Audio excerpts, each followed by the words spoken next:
대한민국이 차세대 방공무기를 완성했습니다. 국군은 지난 6월 10일 미래전투여단 아미타이거 시범여단 발족체계에서 총 7종의 신무기를 공개했는데요. 이번 아미타이거에서 발표된 국산무기 체계는 가히 경악을 금치 못할 정도로 혁신적인 무기들이 많이 등장했습니다. 이 때문에 세계 여러 나라에서도 한국의 방산기술이 단기간에 이렇게 많이 성장했냐며 놀라워하고 있습니다. 영상 한 편으로는 도저히 소개하기가 어려워 여러 편으로 제작할 수밖에 없었는데요. 그래서 준비했습니다. 오늘은 대한민국을 수호할 아미타이거의 놀라운 무기들에 대해 알아보겠습니다.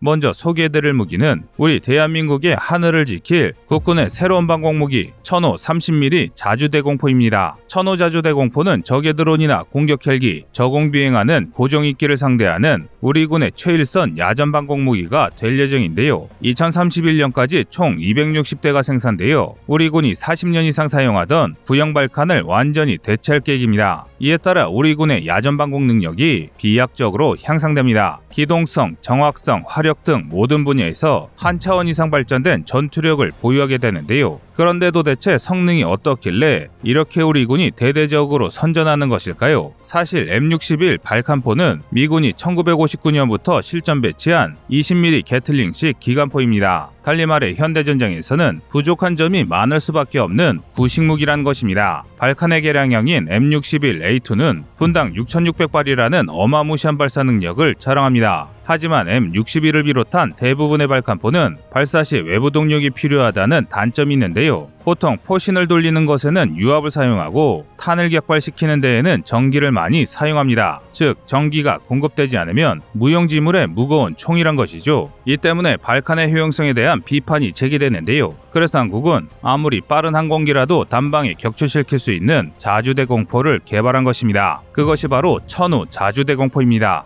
천호 자주대공포는 현대로템이 개발한 K808 장갑차를 기반으로 생산됩니다. 차체를 하나로 통일해 호환성과 정비성을 높이려는 국군의 고심이 반영된 것인데요. 그래서 전장과 전폭은 K808 차륜형 장갑차와 같습니다. 그러나 무장의 수준은 기존과는 매우 다른데요. 국산 30mm 대공포를 채택해 국군이 기존의 방공용으로 사용하던 20mm 발칸포에 비해 사거리와 파괴력이 훨씬 강력해졌습니다. 이를 통해 최근 심각한 위협으로 부상 중인 중형 드론의 공중공격을 사전에 차단할 수 있게 됐는데요. 특히 탐지 추적 분야에서 엄청난 발전이 이루어졌습니다. 현재 군이 운용하는 견인 발칸포와 달리 국지방공 레이더로부터 정확한 탐지 자료를 받아 적을 추적할 수 있기 때문입니다. TPS-880K는 우리 군이 새로 개발한 방공 레이더로 A사 레이더를 이용해 적의 전투기, 헬기, 저공저속기, 무인기 등을 탐지 및 추적할 수 있습니다. 무엇보다 방공지휘 통제 경보 체계인 방공 C2A를 통해 우리 국산 방공 무기들인 신궁, 비호, 천마, 천호의 정보를 공유할 수 있습니다. 이를 통해 우리 군은 현대와 미래전의 핵심인 네트워크 중심작전 환경이라는 변화하는 전장에서 적을 압도할 통합전투 능력을 확보했습니다. 천호 자주대공포는 이 방공 C2A를 통해 기존 비호 자주대공포보다 2배 이상 우수한 탐지 능력을 확보하면서 자체 레이더를 탑재하지 않아 비용을 크게 절감하는 혁신에 성공했습니다. 그런데 여기서 한 가지 걱정이 됩니다. 자체 레이더가 없는 방공 레이더라면 국지방공 레이더가 파괴되었을 때 단독 교전이 가능할까라는 것이죠. 하지만 이런 걱정과 달리 문제에 대한 대비도 철저합니다. 천호 자주대공포에는 첨단 광학 장비인 전자광학 목표 추진 체계 EOTS가 탑재됩니다. 이는 F-35 등 첨단 무기에 도입 중인 첨단 탐지 장치인데요. 이 EOTS 덕에 국지방공 레이더에 도움이 없더라도 이전 무기 체계에 비해 월등한 탐지 추적 능력을 유지할 수 있습니다. 게다가 EOTS는 레이더처럼 전파를 내뿜지 않기 때문에 천호 자주대공포가 적의 전자전, 대전자전 체계에 걸리지 않는 무기가 됐습니다. 한마디로 적 항공기에 대한 기습 공격을 할 수 있다는 뜻인데요. 이렇게 성능이 우수하다 보니 우리 군은 현재 기존에 운영하던 비호 자주대공포에 EOTS를 추가하는 새로운 개량 사업을 논의 중입니다. 뿐만 아니라 각 비행기지에 있는 비행기지 대공사격 통제체계 지시에 따라서 통합방공을 유지할 수도 있습니다. 정리하자면 천호자주대공포는 철저한 역할 분담과 첨단 센서를 통해 차량당 단가를 낮추면서도 오히려 성능은 올린 매우 효율적인 차세대 방공체계입니다. 심지어 인력 소요도 줄어듭니다. 우리 군은 아미타이거 시범여단에서 천호자주대공포를 운용해본 뒤 시범 기간 동안 문제가 없다면 기존의 견인 발칸을 천호자주대공포로 교체해 한개 중대 48명이 필요하던 인력 소요를 한개 중대 18명까지 감축할 방침입니다.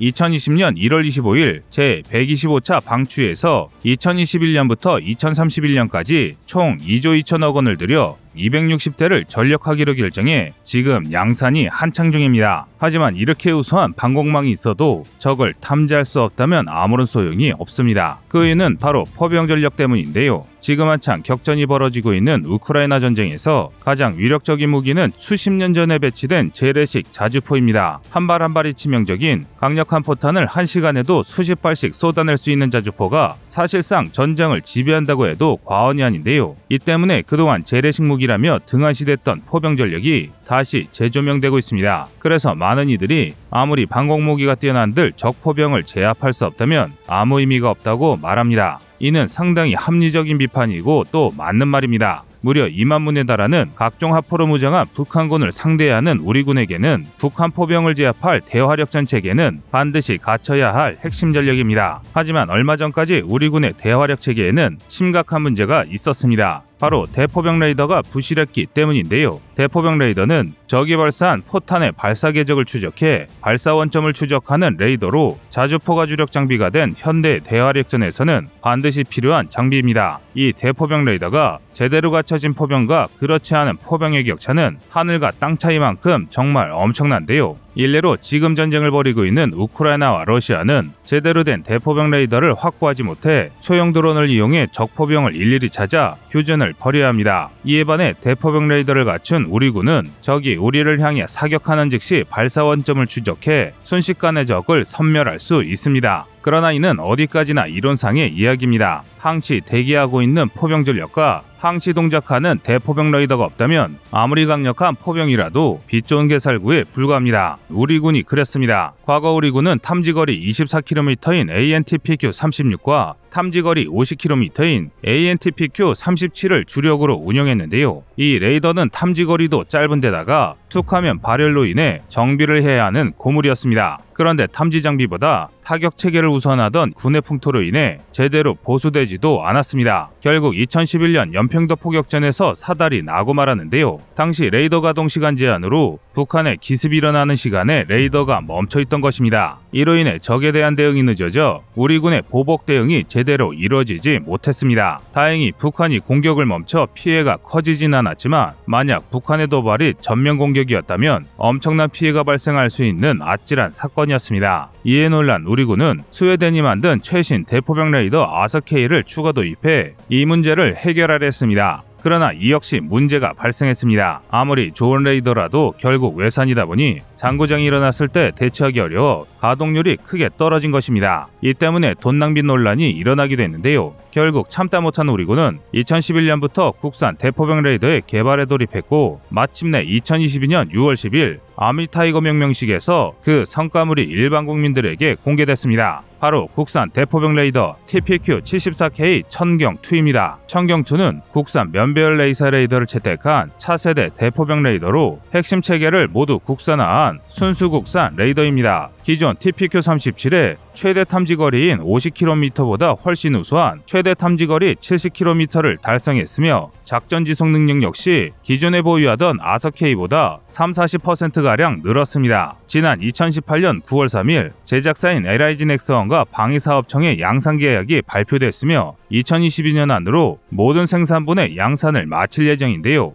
이번 아미타이거 여단에서 시험 운용이 성공적으로 끝난다면 서북도서 등 전방포병 부대에 추가 배치가 이뤄질 것으로 보입니다. 이번 시간에는 아미타이거 프로젝트에서 공개된 7종의 무기 중 레이더와 관련된 핵심 체계 2종에 대해 알아봤는데요. 부디 한국연구진의 피와 땀이 깃들여진 최신의 무기가 아무 문제 없이 배치되길 바라겠습니다. 이상 꺼리투브였습니다. 안녕하세요, 꺼리투브입니다. 여러분의 가부나 성원에 힘입어 군사무기에 관심 없는 분들도 쉽게 이해하실 수 있는 대한민국의 육해공 군사무기의 숨은 비하 이야기를 책으로 엮었습니다. 하루 종일 검색해도 절대 찾을 수 없었던 비밀스러운 내용을 이제 책으로 만나보세요.